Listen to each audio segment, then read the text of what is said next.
Hi everyone. Over time, I've discovered that there's a misconception about brands and generic. People do not really understand what it is.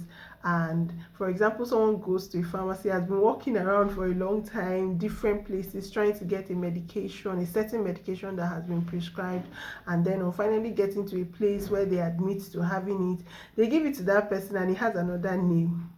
And then they start to argue and argue. It has actually happened to me, and I thought to share here so that we can be aware and also be educated about brands and generics. So today we're going to be talking about brands and generics. You're welcome to my channel. If this is your first time here, you are welcome. If you're a returning subscriber, thank you so much for joining us. And if you've not yet subscribed, now is the time to like, share, and also subscribe to this YouTube channel.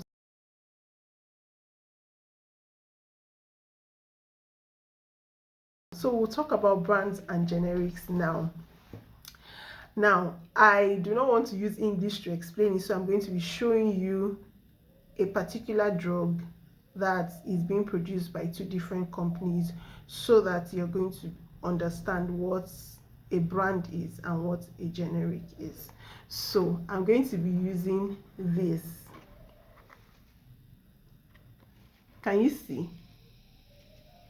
Right, you can see that this medicine is produced by Pfizer, and there's a name up there. If you can see it properly, you see that it is called Celebrex, and then there's another name under it, which is Celecoxib.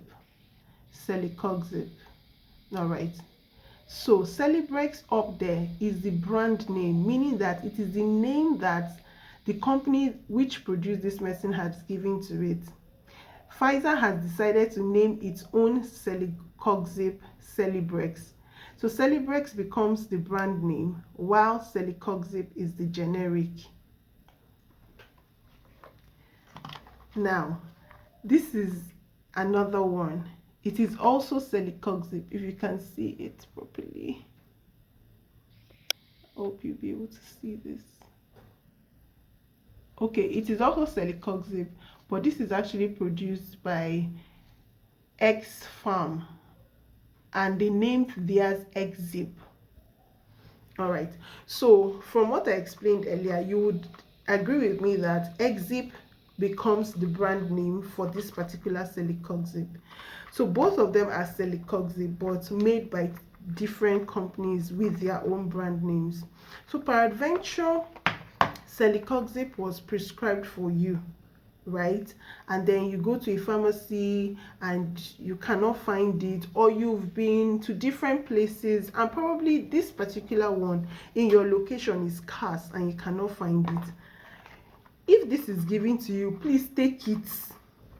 I understand that a lot of people feel that when it is more expensive, it is most effective, but it is not always true.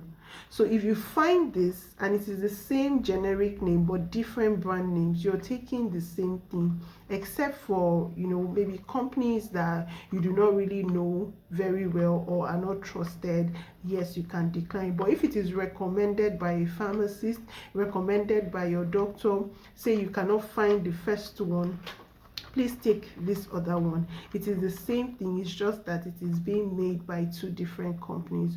Also, this is the reason why it is always advisable for doctors to prescribe using the generic name of the drug rather than the brand names, because it could pose a difficult situation for the patient when they go around looking for a particular brand and they cannot find it, and also look as if the pharmacist is actually deceiving them. So this is the difference between the brand and the generics. I also use a very popular example as I round up, and it is Panadol and paracetamol. So Panadol is the brand name given by the company that produces that particular brand of paracetamol, and paracetamol is also the generic. So I hear a lot of people say, if it's not Panadol, it's not Panadol. But in my place in Nigeria, there's a slang that is being used: if you know be Panadol, you know be Panadol, and it's not true, right? If it's not Panadol, it can be paracetamol, and it's the same thing that you're taking. But because you've had it ingrained in your mind, maybe through advertisement of medicines, or you now feel like, oh, if I'm not taking Panadol, it's not going to work for my headache or something. Don't be deceived. Panadol and paracetamol are the same thing, except for the Panadol extra that contains, an additional medicine. It's not just paracetamol, it is in combination with caffeine. So Panadol is the same thing as paracetamol. It's just the case of brands and generics. I don't know if you've ever experienced this and you like to share. Please drop your comments in the comment section. If there's anything you'd like me to address, to talk about, to shed more light on, create awareness or educate you about, I'm very open to your comments. Please drop your comments, like and share. And don't forget to subscribe so that we can reach a wider audience. Until I come your way again, my name is Matilda Inibege, and it was nice serving you today. Bye.